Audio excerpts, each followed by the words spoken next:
plague of 1347 to 1351, also known as the Black Death, is possibly the most famous epidemic in all of history.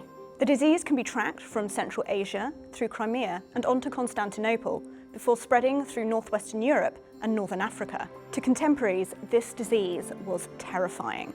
Sputum suffused with blood was brought up and disgusting, stinking breath from within. The throat and tongue, parched from the heat, were black and congealed with blood. Black blisters appeared. Some people broke out with black spots all over their bodies. In some, they were very few and very manifest.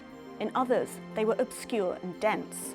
Everyone died the same death from these symptoms. So what caused this terrifying disease?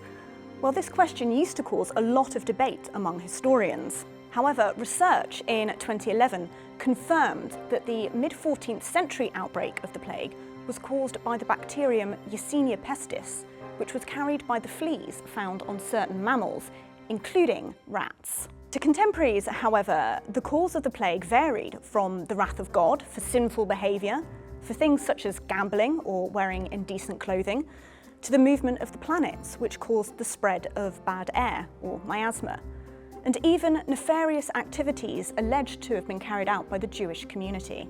The Black Death spread rapidly and killed without mercy. Chroniclers lamented that once infected, people rarely survived 2 or 3 days, and there were barely enough living to bury the dead. The Black Death wiped out anywhere between 1/3 to half of the population in affected areas. In religious houses where people lived side by side, it could wipe out entire communities. So how did people protect themselves from this terrifying disease? There were exotic remedies, like wearing herbs and other sweet-smelling substances to drive the miasma away. Pearls and gems with therapeutic qualities were carried by the wealthy, and medicines produced via alchemical methods, particularly the production of portable gold, was thought to be especially effective. On continental Europe, the flagellant movement emerged, in which groups of people would walk the streets and whip themselves as a form of public penance for the sins of mankind.